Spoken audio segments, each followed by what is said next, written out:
Dr. Robert Young with Doctors for Responsible Gun Ownership is with us on the program. Dr. Young, how you doing, sir?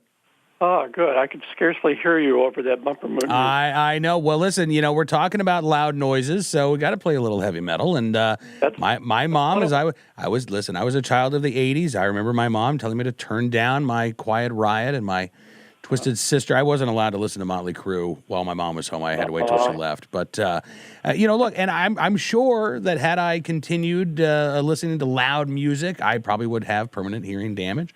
We're talking about the Hearing Protection Act. We're talking about ways to reduce that hearing loss. And Doctors for Responsible Gun Ownership, you are out with a white paper on what access to suppressors might mean in terms of our health. Right? That's right. And this is a real public health issue involving guns, simply not the kind that the anti-gunners really want to face, because it's real, it's scientifically perfectly clear. Our specialists in ear, nose, and throat, otolaryngology, have confirmed that and have been terrifically helpful in our pulling this together.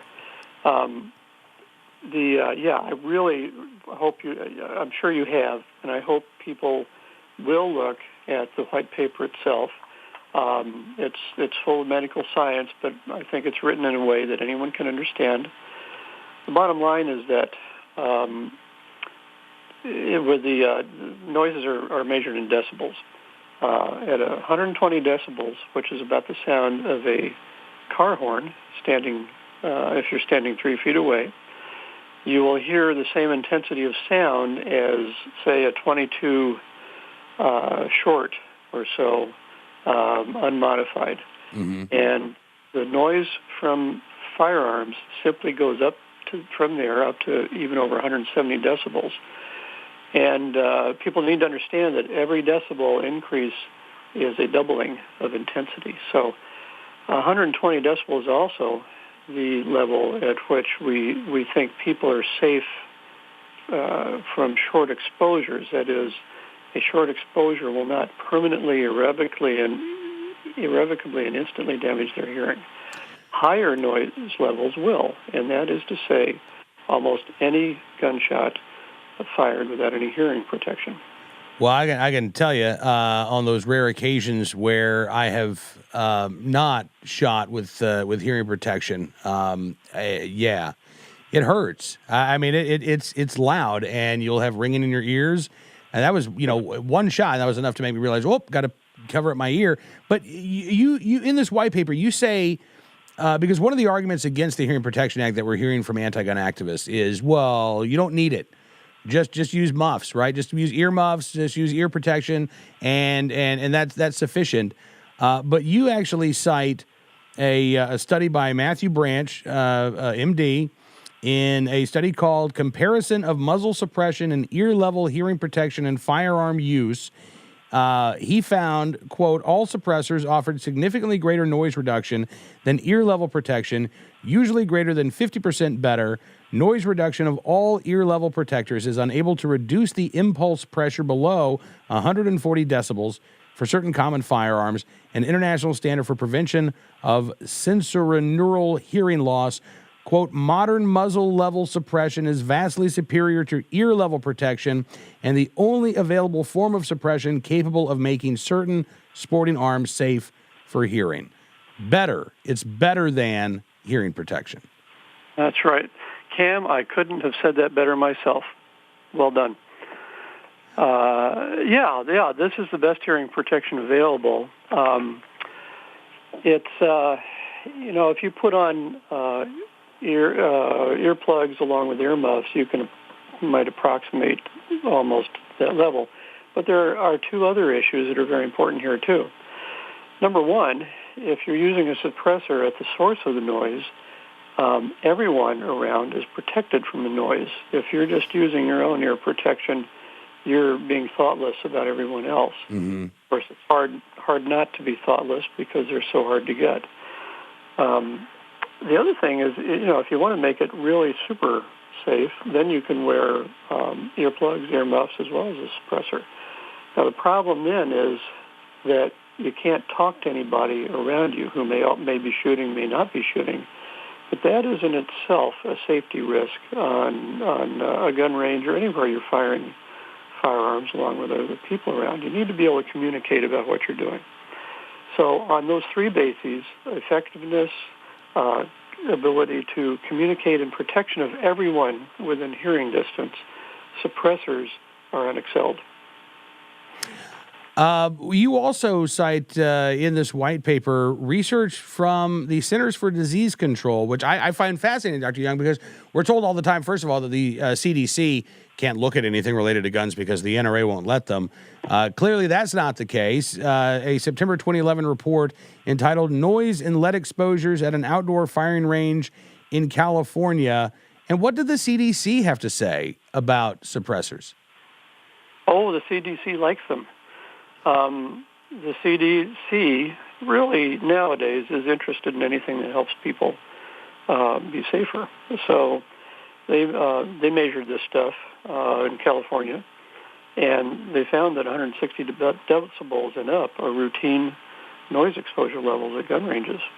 The data from about other noise levels and what might be, let's say, relatively safe. It can take a few minutes at 120 decibels to damage your hearing as opposed to instant at 140. They're the ones who measured all that. They're the ones who set, along with OSHA. OSHA set it, CD helped do the research, about what levels are permitted, say, in vocational, occupational settings. So they've been very, very interested in this. The research is all done.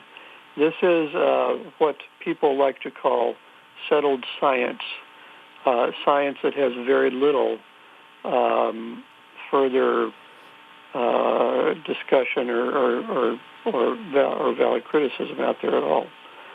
And everyone agrees who has the scientific basis to make an opinion on this, including all of our government agencies that are involved. It's really interesting. I mean, the CDC said, well, the best thing you could do would be to double up, right? Use earplugs, use earmuffs, but even that's not as good as using a suppressor. The only potentially effective noise control method to reduce students' or instructors' noise exposure from gunfire is through the use of noise suppressors that can be attached to the end of the gun barrel. However, some states do not permit civilians to use suppressors on firearms.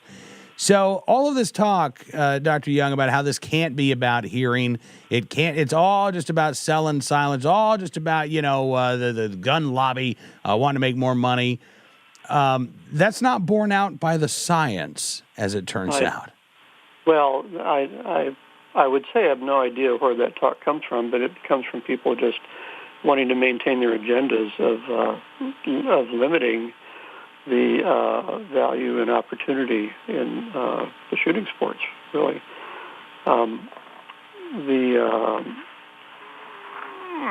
Sorry. Sure. Trying to think where I was going to go with that, but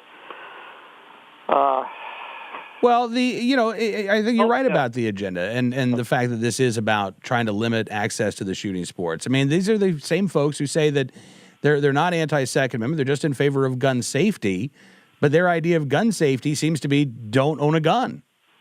Right. Oh, yeah. And the other big argument they're making, including my formerly gun-friendly senators, Kirsten Gillibrand here in New York, is that it's a hazard because criminals will start creeping around with guns that can't be heard and shoot you in the back of the head in the middle of the night. Well, but that's nonsense. As we just talked about, the best even a good suppressor can do is to knock the sound level down to about 120 decibels. And as we mentioned, that's like having a car horn go off 3 feet away from you. You always hear gunshots, no matter whether suppressor or not.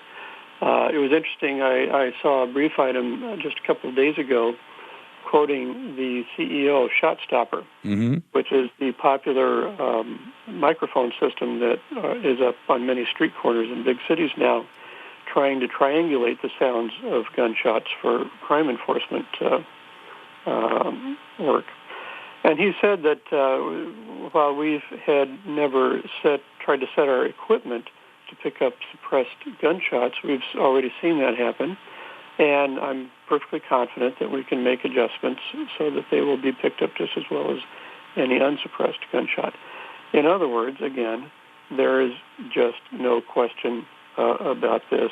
And criminals don't want to walk around with suppressors on handguns that double the length of the firearm anyway. Yeah, you're right. It's an absurd talking point, but it's the best they've got. Dr. Young, listen, I do appreciate you joining us on the program. Folks can find this white paper at drgo.us.